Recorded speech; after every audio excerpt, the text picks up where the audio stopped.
Hello, and welcome back to Ladies of Lore, the podcast where we take all of the most wonderful women of mythology and folklore from all over the world, and we unpick, unravel, and examine their origins, their stories, and how they've changed over time to arrive in today's modern world. I'm India, and welcome to February. Finally, we got here, guys. January was a very long month, wasn't it? It really, really was, but we did it. We have arrived in the month of the day of love, Valentine's Day, and whether you're going to be celebrating that or not, it's actually a pretty interesting story, and it's not just about chocolate and overpriced flowers. It actually has a bit of a scandalous and mysterious past, which I might very well talk about a bit next week. This week, I want to get a little bit serious for just a tiny little second, which is why there is no story at the start of this week's episode. I'm calling this a Ladies of Lore cold open. Anyway, I promise I won't take up too much of your time before we move on to the actual content of this episode. But I just feel like, as someone with a platform, albeit a very small one, I can't not speak on some things. I don't really go into numbers on this show, no stats and things like that, or podcasty bits that you guys don't really care about, you don't need to know about. But I do look at them from time to time, and so I do see who my audience is, who you guys are. And 89% of you are women, and 1% of you are non-binary, and just over half of you are in the US. So I take a wild swing and guess that at least some of you are having a bit of a rough time at the moment.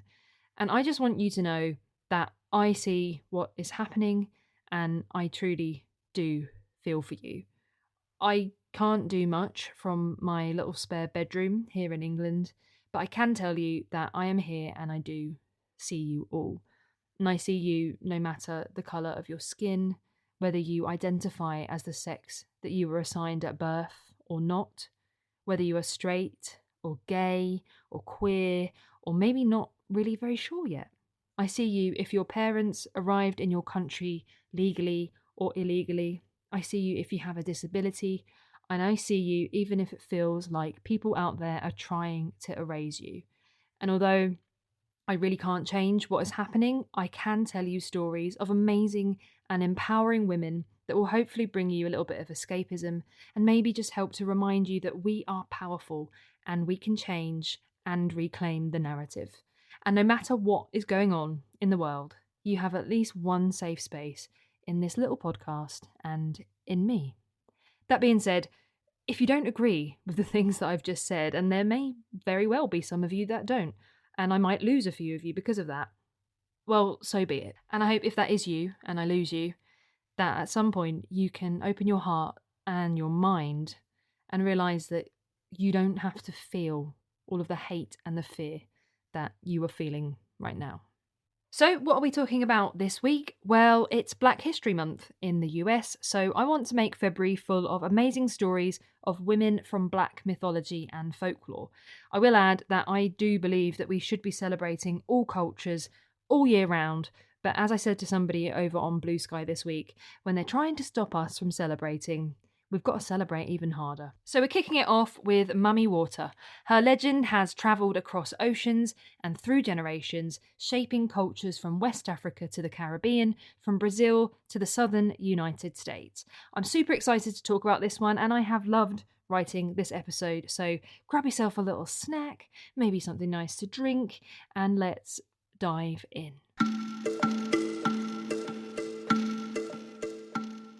To truly understand Mami Wata, we need to go back to the heart of West and Central Africa, where she first emerged in the folklore of people living near great rivers, lakes and coastal waters. For instance, there is a legend that says that Mami Wata resides in the Moa River, which starts in the highlands of Guinea and flows southwest along the borders of Guinea, Liberia and Sierra Leone, Guinea.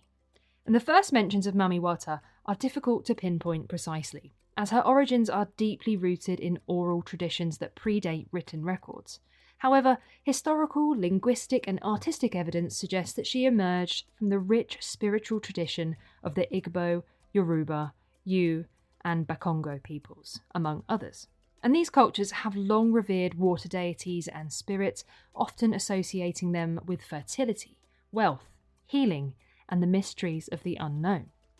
Some scholars believe that the roots of Mami Wata stretch back thousands of years, possibly even linked to the ancient Egyptian goddess Isis, who was also connected to the waters and to healing.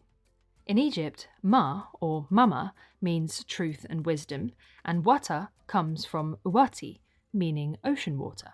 And some say that Isis was actually originally worshipped under this name. But others believe that Mami Wata derives from a pidgin English phrase meaning mother water. And she's also known as Mami Wata, Yamanja, Wachamama, and La Sirene. And you might recognise that last name from the episode I did on the Azuli. And what's really interesting is that Mami Wata was not originally a singular entity.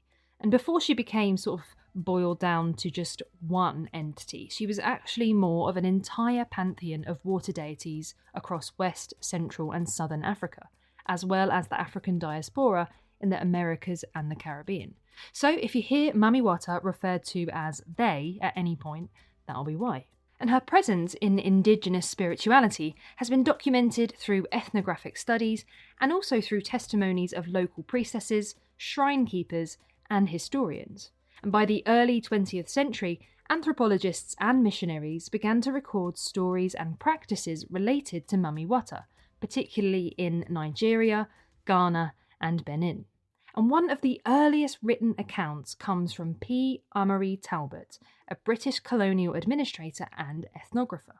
And he documented belief in Mami Wata among the Ibibio and Efik people of Nigeria in his 1915 book, In the Shadow of the Bush. Talbot describes water spirits associated with beauty, wealth, and danger, attributes that closely align with Mami Wata's legend. And today, scholars agree that Mami Wata's origins just can't be traced back to a single point in time, because she evolved from centuries of African water spirit worship, influenced by cultural exchanges, trade, and colonial encounters.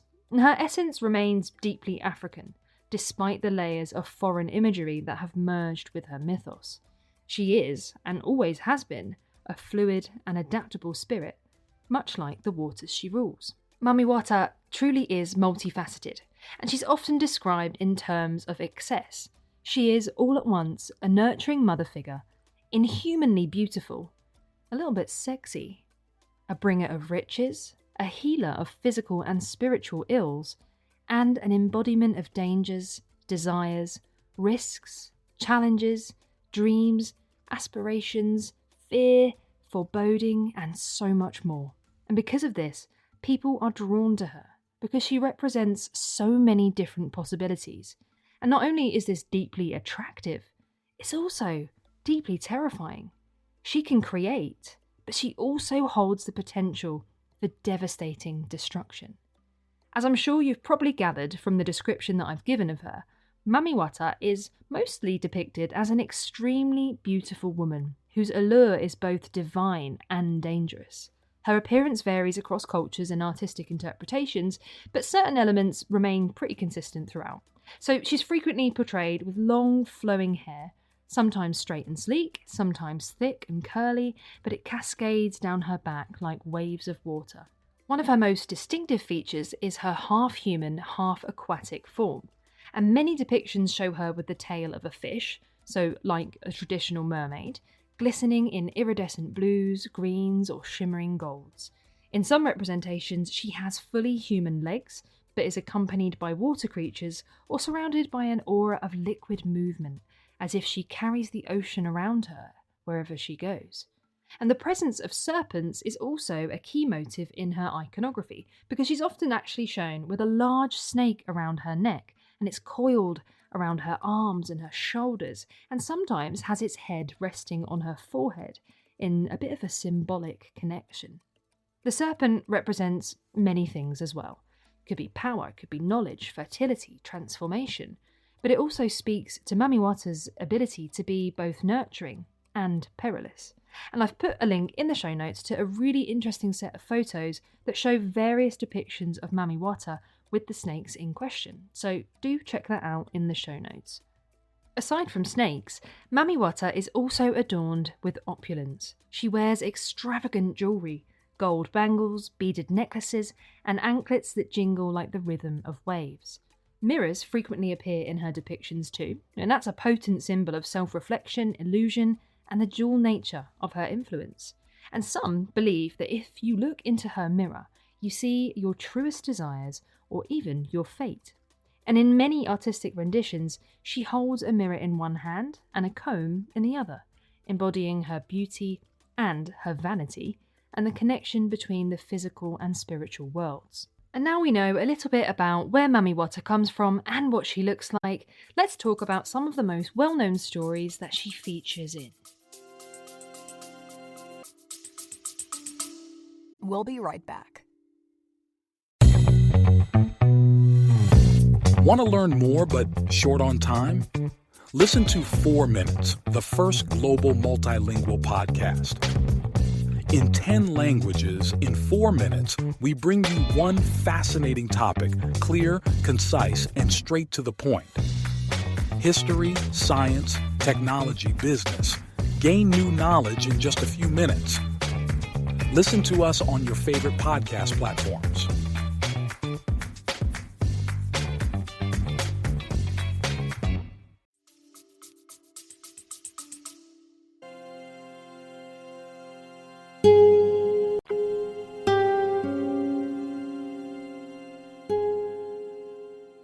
Throughout history, Mami Wata has been both a benevolent and a fearsome force.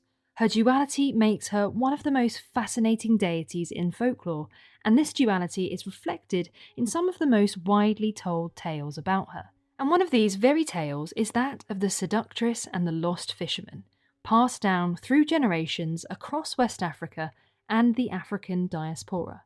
It's a tale of temptation, mystery, and the thin line between fortune and misfortune, capturing the essence of Mami Wata's nature, both generous and perilous.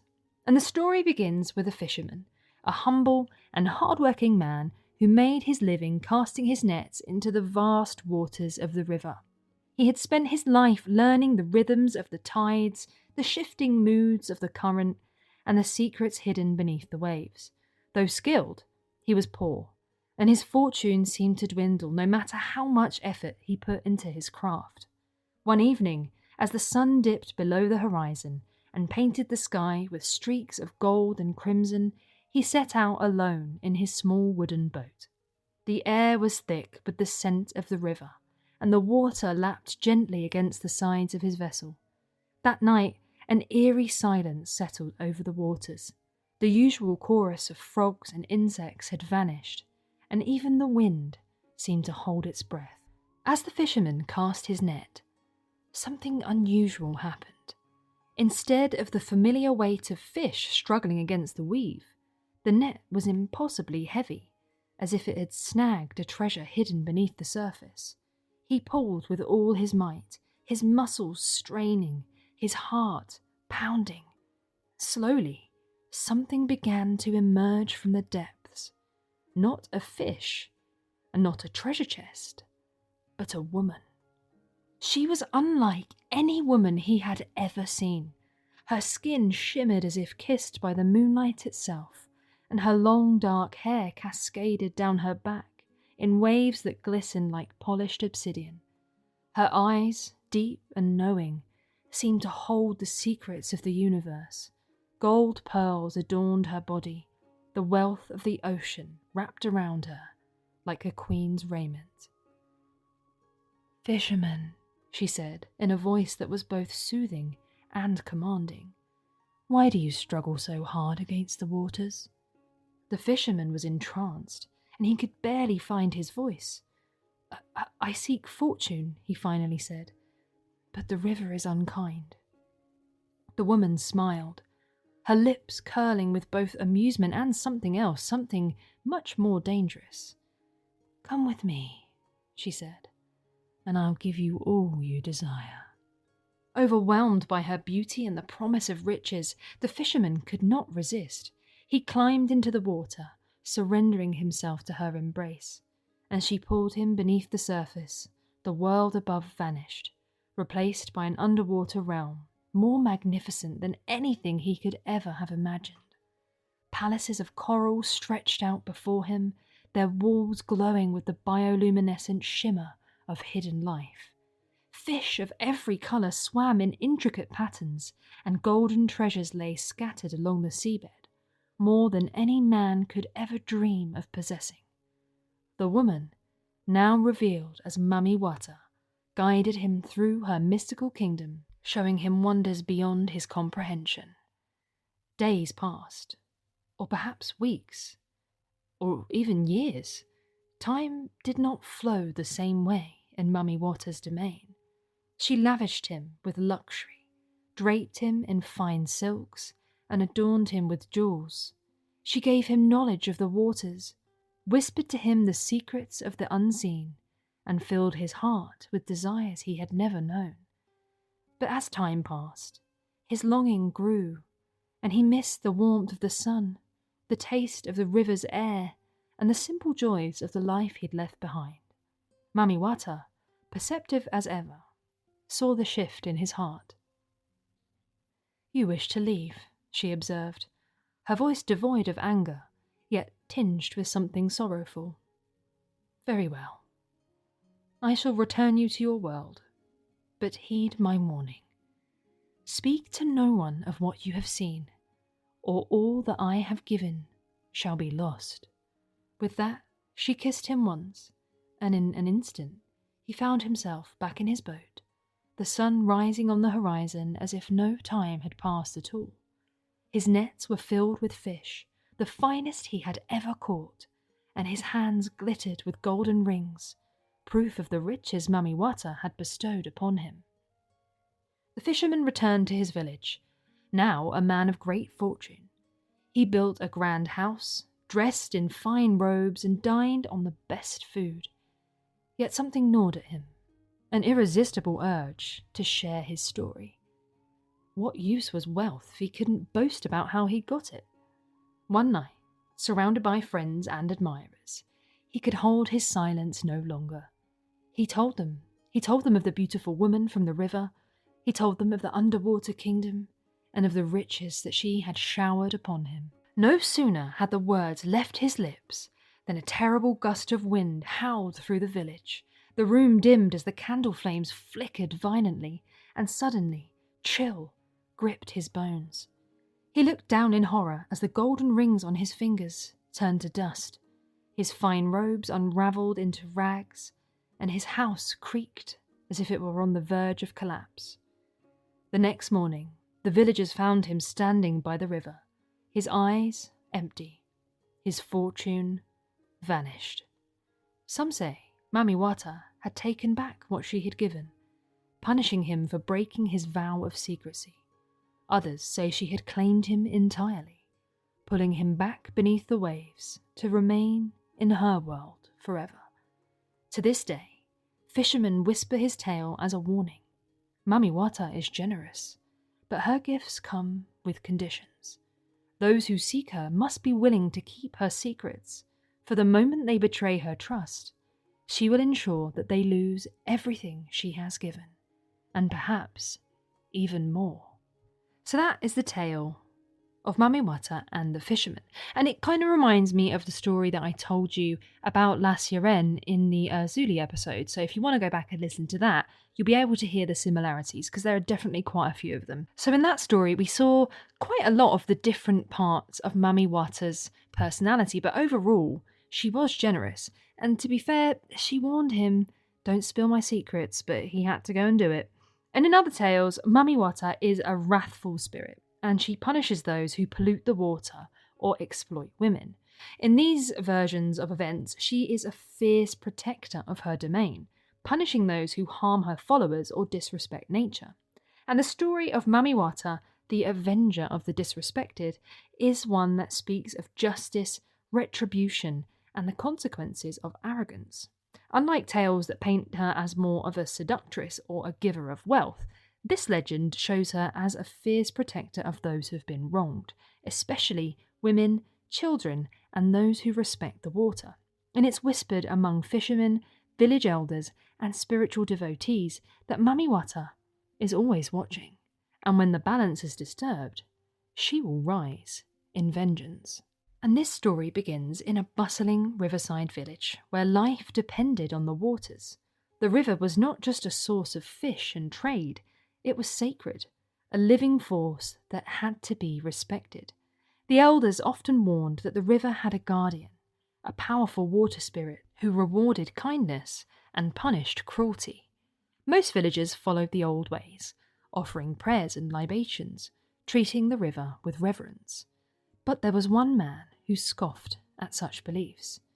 His name was Kofi, a wealthy trader who had grown rich exploiting the river's bounty. He did not care for tradition or spirits, he only cared for gold. Unlike other fishermen, who took only what they needed, Kofi set massive traps, catching far more fish than he or his people could eat. He sold them at distant markets, leaving little behind for his own village. While others spoke soft prayers before casting their nets, he laughed and cursed, mocking those who still believed in the old gods. One day, a young woman named Adzo, a devoted follower of Mami Wata, went to the river to pray. She had lost her husband to illness, and with no sons to provide for her, she relied on the river for her daily meal. That morning, as she knelt by the river, she found that every fish had been taken. Kofi's traps had emptied the river. Desperate, she approached Kofi as he loaded his goods onto his boat, ready to leave for the city market. "Please," she begged, "spare me just a few fish so that I may eat today. The river is generous, but you have taken too much." Kofi sneered. "The river gives to those who are strong enough to take. If you are hungry, find another way to feed yourself." Adzo's eyes filled with tears, but she did not curse him. Instead, she knelt once more by the water, whispering a quiet prayer. "Mother of the waters, you see all things. If justice is yours, let it be done." That night, as Kofi set sail down the river, a strange mist rolled in, thick and impenetrable. The river, usually calm, became restless, its currents pulling at his boat as if unseen hands were dragging him to the depths. Then through the mist, he saw her. Mami Wata rose from the waters, her hair cascading like dark waves, her skin glowing like moonlight. Jewels adorned her body, but her eyes burned with something more powerful than beauty. Wrath. The river churned around her, responding to her anger. "Kofi," she called, her voice echoing across the water, neither loud nor soft, but carrying the weight of judgment. "You have taken more than you were given. You have disrespected those who needed mercy, and now the river will take back what it is owed." Kofi, though arrogant, was not a fool. He knew then that he had trespassed too far. He fell to his knees in the boat, pleading, "Great Mother of Waters, forgive me. I will return the fish. I will make offerings. I will change my ways." But Mami Wata only smiled, a smile that held no warmth. "You did not listen when the river whispered," she said. "Now you will listen when it roars." With that, she raised her hand, and the river surged. Kofi's boat was swallowed whole, the waves rising unnaturally high, spiraling like a whirlpool created by unseen forces. The mist thickened, and his cries were drowned beneath the water. When the villagers awoke the next morning, they found the river calm once more, as if nothing had happened. But there was no sign of Kofi. No broken boat, no floating remains. It was as if he had been erased from existence. From that day on, no one dared to take more than they needed from the river. Offerings to Mami Wata increased, and Adzo, the widow who had prayed for justice, found her nets full every morning. It was whispered that she had been blessed by Mami Wata, rewarded for her faith and patience. Even today, elders warn the young, Mami Wata is generous, but she does not suffer greed or cruelty. She protects those who honor the river, and she punishes those who abuse its gifts.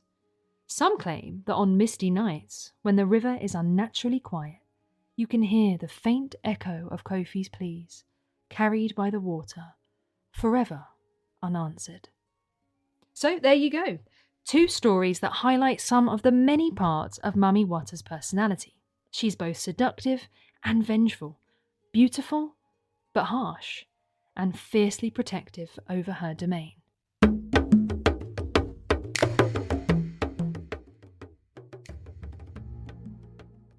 Mami Wata has undergone significant transformations over time, evolving in response to cultural exchanges, colonization, migration, and modernization.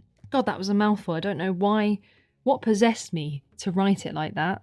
I did not think that I would have to actually read that out loud when I wrote it. Anyway, her essence as a powerful and mysterious water spirit remain. The ways in which she's been perceived and depicted have shifted dramatically across different eras and regions.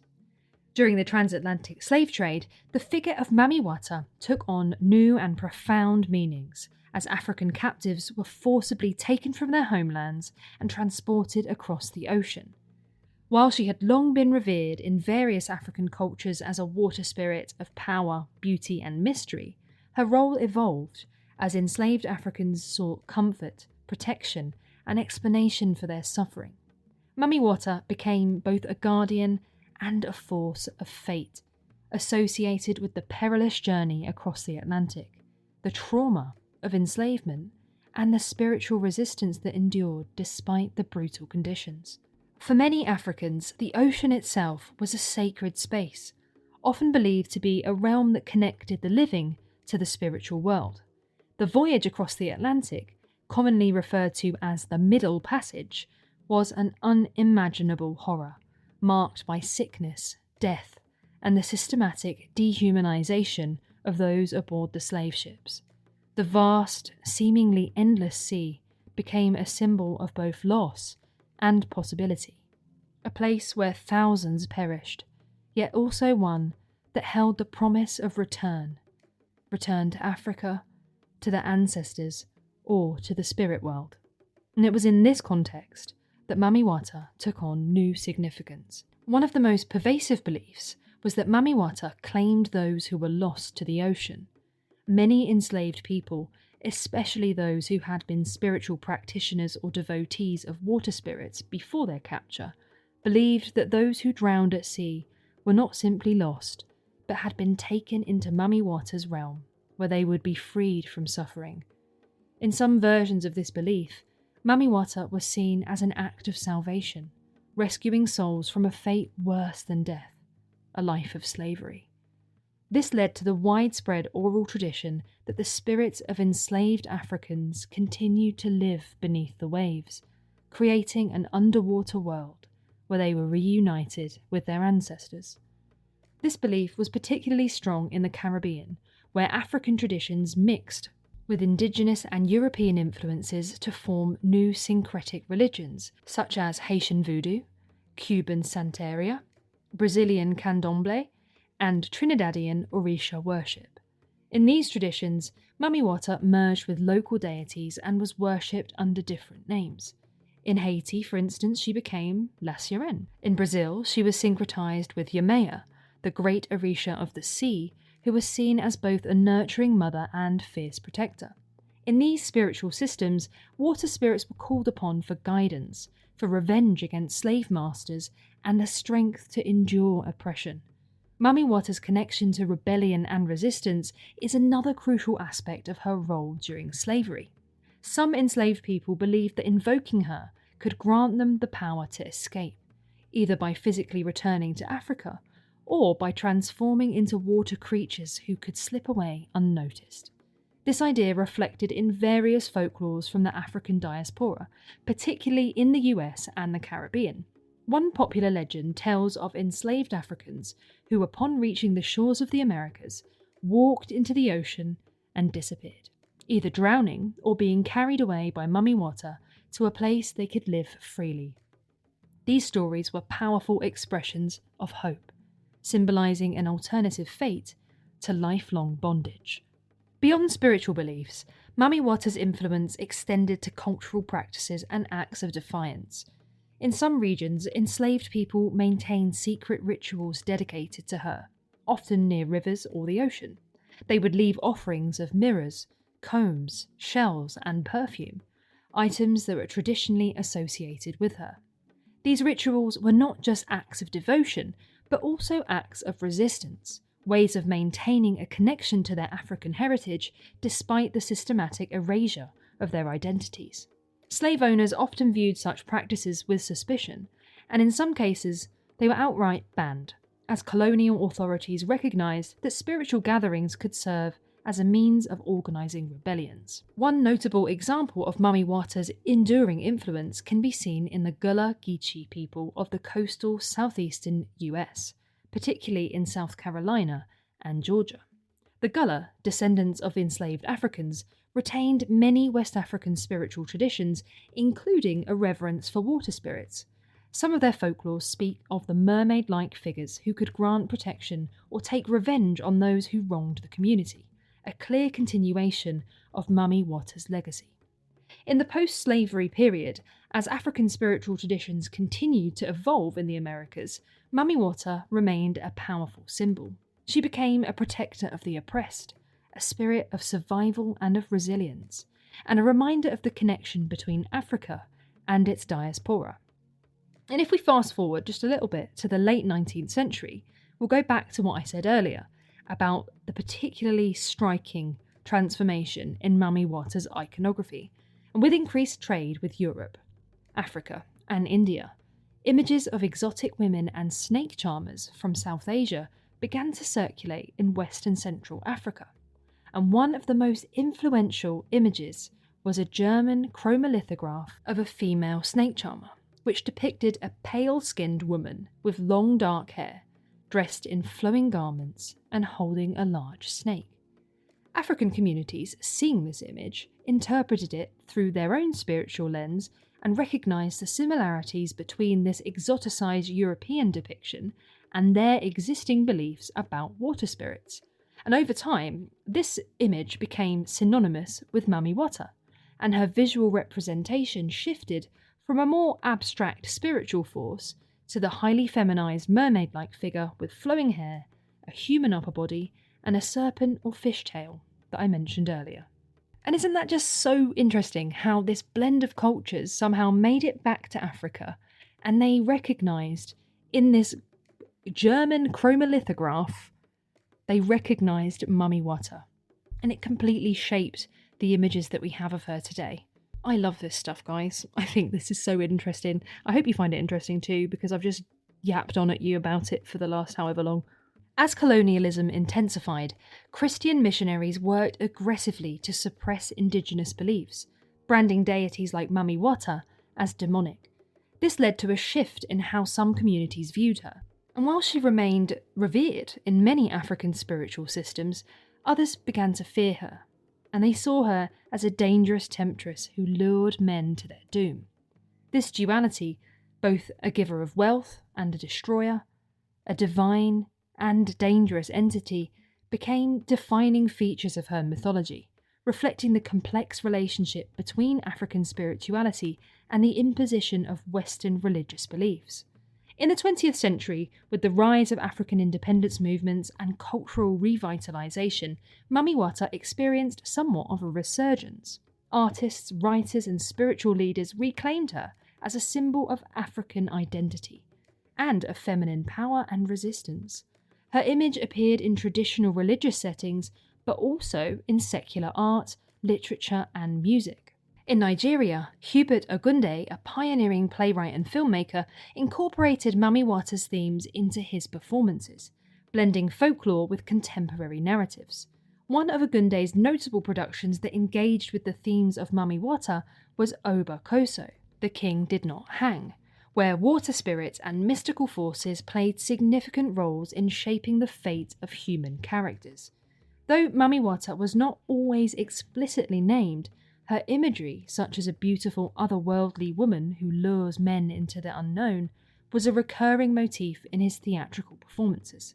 He often depicted women with supernatural powers, siren-like qualities, or connections to the water, a clear reflection of Mami Wata's enduring influence in Nigerian folklore. In his travelling theatre performances, Ogunde incorporated elaborate costumes, dance sequences, and dramatic storytelling that reflected the way Mami Wata was worshipped and feared in Nigerian society. His use of music, drums, and a call and response chant mimicked the ceremonies and rituals performed by Mami Wata devotees, reinforcing her presence in the collective imagination. Many of his works, particularly those involving water spirits, contained moral lessons about greed, power, and the consequences of ignoring traditional wisdom, themes deeply tied into Mami Wata's mythology. In the Caribbean and Brazil, where African religious practices survived despite centuries of oppression, Mami Wata was celebrated openly in festivals such as Yameya's feast day in Bahia, where she is honoured as a powerful ocean goddess.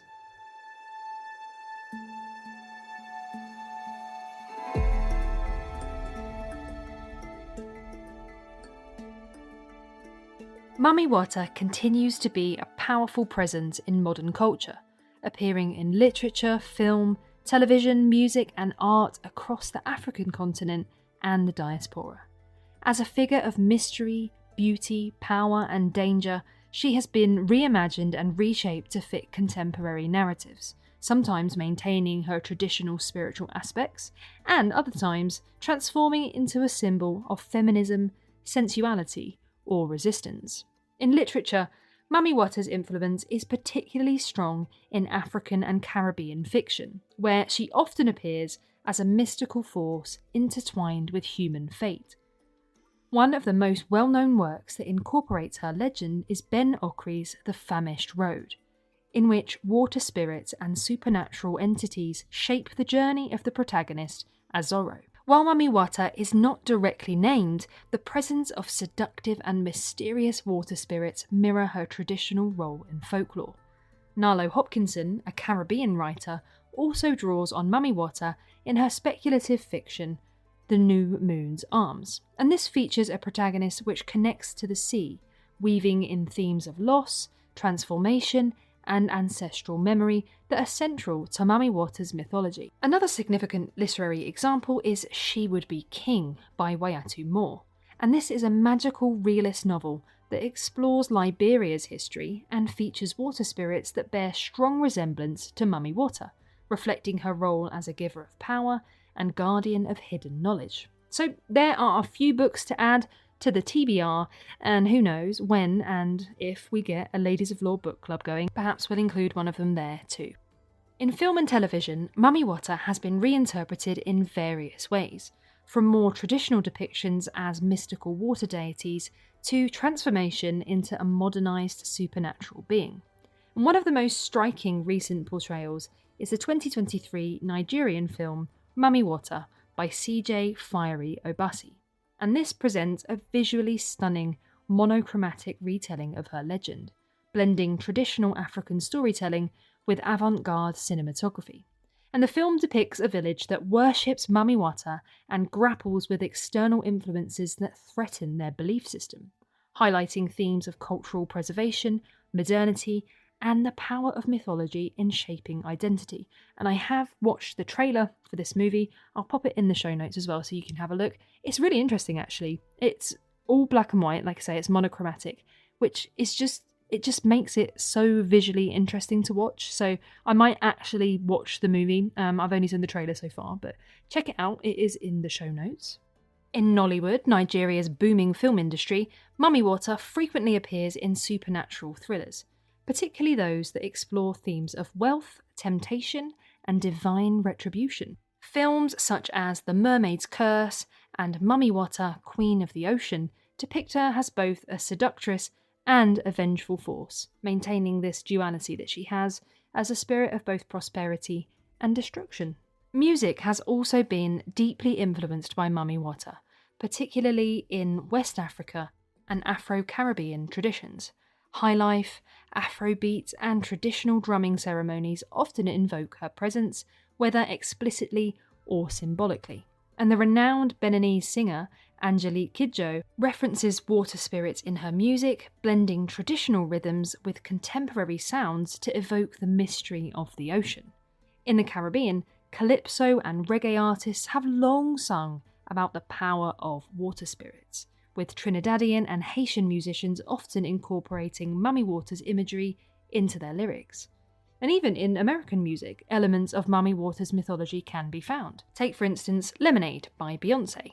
And this is a visual album which features heavy Yoruba spiritual influences, including references to Ocean and Yemaya, both of which are intertwined with Mami Wata in diasporic traditions. And there you go, look, if Queen Bee is including her in Lemonade, which is probably her best album, then you know Mami Wata is still relevant today. Mami Wata's presence in visual art is particularly striking, as she's inspired both traditional and contemporary artists. In Nigeria, Victor Epcuk's abstract works reinterpret her form, using symbols and patterns to explore her connection to femininity and water.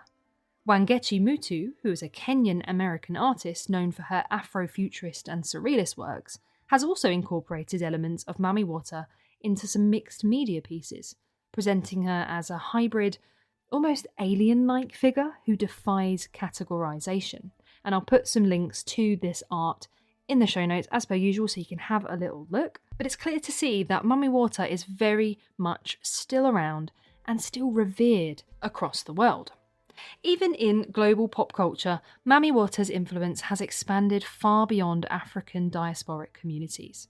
Her mermaid-like form has been adapted into mainstream fantasy storytelling, though often without full acknowledgement of African origins. The character of Tia Dalma, also known as Calypso in Pirates of the Caribbean at World's End, reflects many aspects of Mami Wata, particularly in her transformation from alluring woman into vast oceanic force. Mami Wata's presence in modern culture demonstrates her incredible adaptability. She continues to evolve, taking on new meanings while retaining her core identity as a powerful and enigmatic force. Whether through literature, film, music, or art, she remains a symbol of beauty, and a symbol of danger, and the untamed mysteries of the water, forever flowing between tradition and reinvention.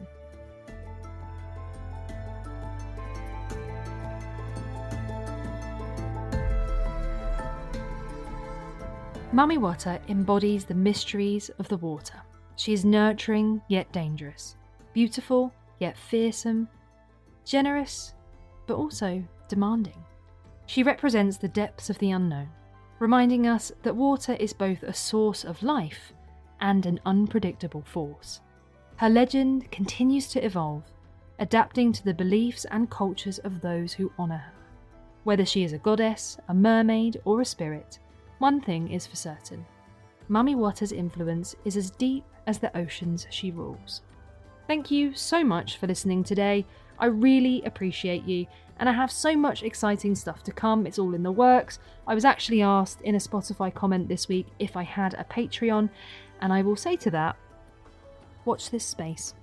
I really hope you enjoyed learning all about Mami Wata. If you did, please remember to subscribe wherever you get your podcasts, and you can always leave me a comment or send me a message over on Blue Sky. The links to where you can find me along with all of the juicy source material will be in the show notes as per usual. And I'll be back next week to unravel another thread in the rich tapestry of women in mythology and folklore.